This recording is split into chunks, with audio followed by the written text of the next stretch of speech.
2014 ఎన్నికలు ఉన్న హనుమంతరాయ చౌదరి గారికి చావరేవో తేల్చుకునే పరిస్థితి, వయసు మీద పడింది, మళ్ళా ఎన్నికలకి పరిస్థితి ఎలా ఉంటుందో తెలియదు. ఇది చావరేవో తేల్చుకునే పరిస్థితి నేపథ్యం ఎలాగైనా గెలవాలన్న లక్ష్యంతో నోట్ల కట్టలు పారించారు, మద్యం ఏరులై పారించారని కూడా అప్పుడు ప్రత్యర్థులు మీ పైన విమర్శలు చేశారు. దానికి మీ సమాధానం?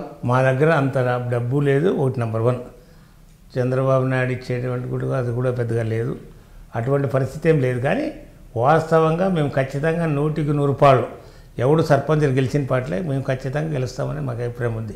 ఏ పరిస్థితిలో కూడా చమన్ గారు నన్ను పిలిచి అడిగితే చంద్రబాబు నాయుడు టికెట్ ఎవరు తెచ్చుకుంటే వాళ్ళకి మటుకు ఖచ్చితంగా నీకు 5 ఎంపీపీలు 5 జడ్పీటీసీలు నీకు ఇస్తాము, నువ్వు తెచ్చుకున్నా నాగరాజు అడిగితే వాళ్ళిద్దరు మీరు ఎవరు తెచ్చుకున్నా మీకు 5 ఇస్తామని చెప్పిన అంటే అంత కాన్ఫిడెన్స్గా చెప్పిన. ఇంకా ఏం ఎమ్మెల్యే గారు కూడా పొడి చేయలేదు అప్పుడు అంత కాన్ఫిడెన్స్గా చెప్పిందే కావాల్సింది అడగండి. చమన్ గారిని అడగండి.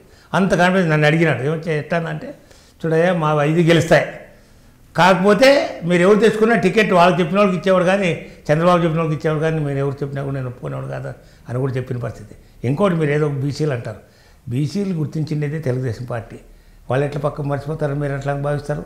1987లో మొదటిసారిగా చంద్రబాబు నాయుడు ఎన్టీ రామారావు వచ్చిన తర్వాత 20% బీసీలకు ఇచ్చాడు, 9% మహిళలకు ఇచ్చాడు సార్ రిజర్వేషన్. తర్వాత 33 చేశారు. తర్వాత వాళ్ళు కూడా కాంగ్రెస్ వాళ్ళు 33 నుండి 50 చేసిండు చదివి వాళ్ళు కూడా చేశారు, నేను కాదను. కాకపోతే ఆనాడు 20% నుండి మన 35% చేసింది కూడా చంద్రబాబు నాయుడు. అది కూడా గమనించండి మీరు. తెలుగుదేశానికి బీసీలు ఎప్పుడు అంటుంటుంది. తెలుగుదేశం 2 ఎంపీలు చేసింది మాదే పార్టీనే. ఇంతవరకు ఎప్పుడు కూడా ఒకే సామాజిక వర్గాన్ని జిల్లా పరిషత్ చైర్మన్ చేసినటువంటి ఘనత కాంగ్రెస్ది. ఆఖరికి మొన్న మేము మా దగ్గర పీక్కొనినటువంటి ఆ టైంలో కూడా మేము నిమ్మల వరలక్ష్మణ్ని సెలెక్ట్ చేస్తే అవతల రెడ్డి అమ్మాయికి ఇచ్చారు, ఎవరు కవిత అనే అమ్మాయికి ఇచ్చారు. అది కూడా మీరు గమనించాలా. అట్లవని మేము చంద్రబాబు నాయుడు వచ్చిన తర్వాత ఎన్టీ రామారావు ఉన్న తర్వాతే ఏదైనా బీసీలు గుర్తించిందంటే వాళ్ళు అప్పుడే వచ్చింది. అది కూడా మేము గమనించే మేము ఎవరైనా కానీ తెలుగుదేశం పార్టీ ఖచ్చితంగా చేస్తారని మేము ఇస్తాము. అదేవిధంగా రఘువీరెడ్డి ఇక్కడ పోటీ చేయలేదు. మరి ఎవరో మీడియా వాళ్ళు కానీ అంతా మర్చిపోయినారు ఎందుకో. రఘువీరెడ్డి ఎందుకో ఒక చిన్న తప్పుడు సాంకేతికం ఇచ్చేదానికి రఘువీరెడ్డి పోటీ చేయలేదు. ఎందుకంటే తన మిత్రుడైనటువంటి వెంకటరామరెడ్డి పోటీ చేశాడు ఈడ ఎంపీగా.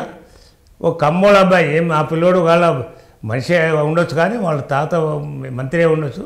ఆ అబ్బాయికి ఏముంది అని ఆ అబ్బాయిని తీసుకొచ్చి ఎంపీ క్యాండిడేట్ పెడతాడు. ఎట్లంటే కమ్మోళ్ళంతా ఇక్కడ చీలుతారు, ఇక్కడ ఎట్లా ఎమ్మెల్యే గెలుస్తాడు చంద్రబాబు ఎన్టీ రామారావు హనుమంతరాయ చౌదరి గెలుస్తాడు. కాకపోతే ఎంపీ ఓట్లు చీలి మా మిత్రుడు వెంకటరామరెడ్డి గెలాలనే తప్పుడు ఆలోచనతో పెట్టినటువంటి కూడా మేము ఫెయిల్ చేశాం. మేము ఆనాడు ఖచ్చితంగా మేము ఏం చేసినా నిజాయితీగా చేస్తాం. ఎక్కడైనా చంద్రబాబు ఏమైనా అడిగితే దివాకర్ రెడ్డి వాళ్ళు చెడ్డోళ్ళు వాళ్ళు రౌడీలు వాళ్ళకి ఓటు అయిందంటే నాకు ఎక్కున్న వాళ్ళు దివాకర్ రెడ్డికి ఎక్కున్న వాళ్ళు నాకు కూడా ఓటు అయిందని చెప్పి అడిగినటువంటి ఘనత ఎవరు ఉందంటే హనుమంతరాయ చౌదరికి ఉంది.